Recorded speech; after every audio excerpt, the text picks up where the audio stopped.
Hey guys, welcome back to Success Point Classes. आज हम लोग सीखेंगे फ्यूचर इंडेफिनिट टेंस। और फ्यूचर इंडेफिनिट टेंस को सिंपल फ्यूचर टेंस भी कहते हैं। और इससे पहले हम लोग प्रेजेंट इंडेफिनिट टेंस और पास्ट इंडेफिनिट टेंस को सीख चुके हैं। अगर आपने अभी तक उन वीडियोस को नहीं देखा है तो प्लेलिस्ट में जाकर ज़रूर देखें। और अब हम शुरू करते हैं फ्यूचर इंडेफिनिट टेंस। तो सबसे पहले हम सीखेंगे फ्यूचर इंडेफिनिट टेंस की पहचान।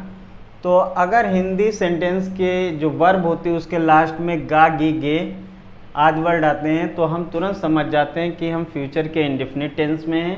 तो हमें करना क्या होता है, इसकी जो अफर्मेटिव सीक्वेंस होती है तो हमें याद रखना कि अगर हमारे सब्जेक्ट आई वी है तो शैल और वर्ब की फर्स्ट फॉर्म का यूज़ करेंगे। लेकिन आई वी को छोड़ के अदर जितने भी सब्जेक्ट हैं उनके साथ विल और वर्ब की फर्स्ट फॉर्म का यूज़ करेंगे। तो जैसे अगर हम इनके एग्जाम्पल्स की बात करें तो फॉर एग्जाम्पल मैं जाऊंगा,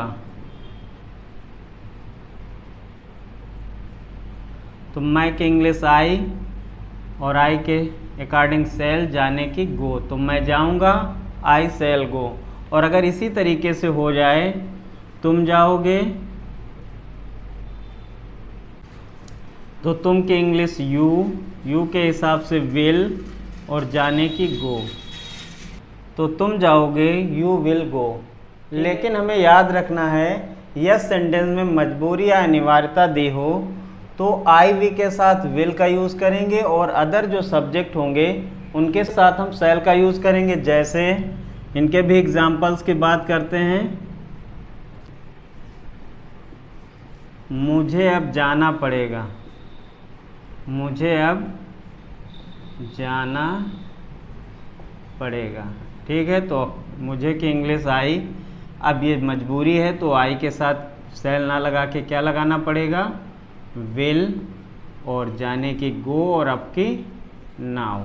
तो मुझे अब जाना पड़ेगा, आई विल गो नाउ।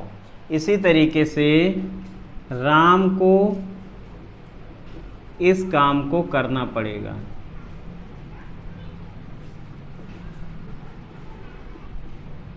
करना पड़ेगा। ठीक है, तो राम को इस काम को करना पड़ेगा तो ये हो जाएगा राम। अब राम के हिसाब से यहाँ पे मजबूरी है तो शैल, फिर करने की डू दिस वर्क। तो राम को इस काम को करना पड़ेगा, Ram shall do this work. तो अब हम इनके एग्जाम्पल्स की बात करते हैं कि अफर्मेटिव सेंटेंस के एग्जाम्पल्स कैसे बनते हैं। तो अब हम इसके पहले सेंटेंस पे गौर करते हैं। मैं जाऊंगा, तो मैं के इंग्लिश आई के हिसाब से लगेगा शैल और जाने की गो, तो मैं जाऊंगा आई शैल गो। इसी तरीके से हम लोग काम करेंगे तो हम लोग की इंग्लिश होगी वी, फिर वी के हिसाब से भी आपका लगेगा शैल, फिर काम करेंगे वर्क। ठीक, तो हम लोग काम करेंगे वी शैल वर्क। और इसी तरीके से तुम स्कूल जाओगे तो तुम की इंग्लिश यू, फिर यू के हिसाब से विल लगेगा, फिर जाने की गो, फिर स्कूल तो टू स्कूल। ठीक, तो तुम स्कूल जाओगे, you will go to school.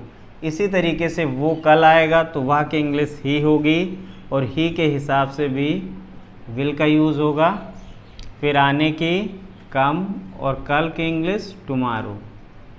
ठीक है, तो वह कल आएगा, ही विल कम टुमारो। इसी तरीके से राम मेरी मदद करेगा, तो राम के हिसाब से भी आपको याद रखना कि राम के साथ विल आएगा, फिर मदद करने की हेल्प और मेरी तो मी। तो राम मेरी मदद करेगा, राम विल हेल्प मी। इसी तरीके से मैं इस काम को अवश्य करूँगा, तो हम इस सेंटेंस में देख रहे हैं ये ज़रूरी काम है। तो यहाँ पे हमें क्या करना है, आई तो लिखना है लेकिन आई के साथ शैल ना लगा के विल लगाना है। ठीक है, फिर काम करने की डू, फिर दिस वर्क। ठीक है, तो मैं इस काम को अवश्य करूँगा, I will do this work. इसी तरीके से तुम वहाँ अवश्य जाओगे तो तुम के इंग्लिश फिर यू, लेकिन यहाँ भी ज़रूरी काम है तो तुम के हिसाब से शैल का यूज़ करेंगे, फिर जाने की गो, फिर वहाँ तो देयर। तो तुम वहाँ अवश्य जाओगे, यू शैल गो देयर। इसी तरीके से तुम्हें मेरा इंतज़ार करना पड़ेगा, तो ये भी मजबूरी है, तो तुम्हें की इंग्लिश यू के साथ भी आप फिर शैल, और इंतज़ार करने की वेट, फिर मेरा तो फॉर मी। ठीक है, तुम्हें मेरा इंतज़ार करना पड़ेगा, you shall wait for me. ठीक है, तो अब हम इस टेंस के नेगेटिव स्ट्रक्चर पे गौर करेंगे।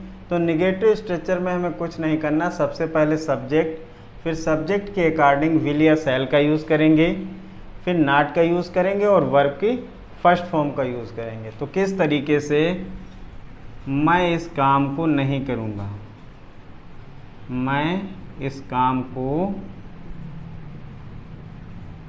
नहीं करूँगा, तो मैं की इंग्लिश क्या होगी, आई के अकॉर्डिंग शैल, फिर नेगेटिव है तो नॉट, फिर काम करने की डू, फिर इस काम को तो दिस वर्क। ठीक है, तो मैं इस काम को नहीं करूँगा, I shall not do this work. इसी तरीके से सीता इस काम को नहीं करेगी,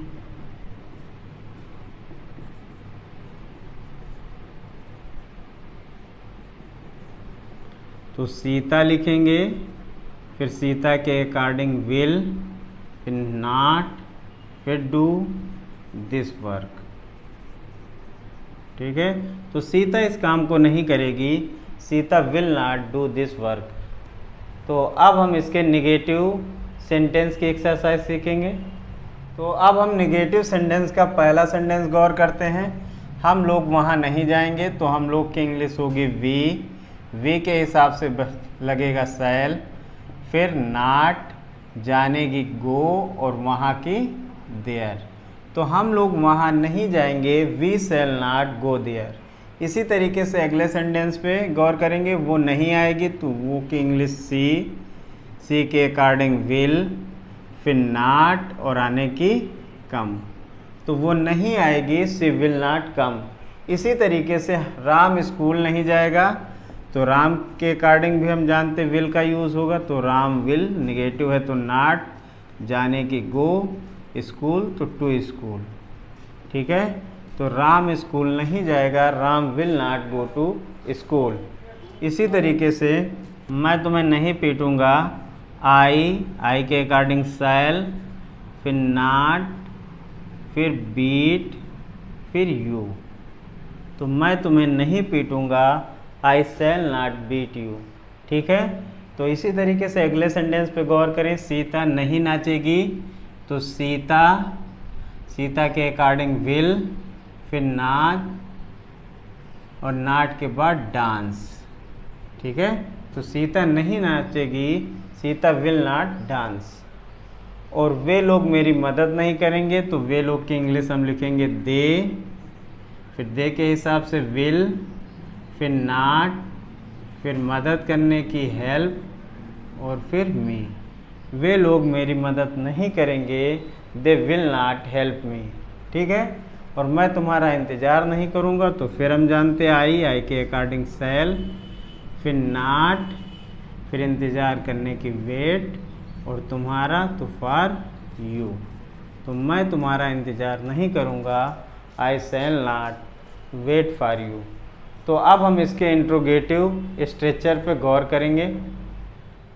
तो अगर हम इंट्रोगेटिव स्ट्रक्चर की बात करें, तो इसमें हमेशा दो बातें होती हैं। यह सेंटेंस क्या से शुरू हो, तो हमें याद रखना है कि क्या की इंग्लिश ना करके इस टेंस में अकॉर्डिंग टू सब्जेक्ट विल या शैल का यूज़ करेंगे।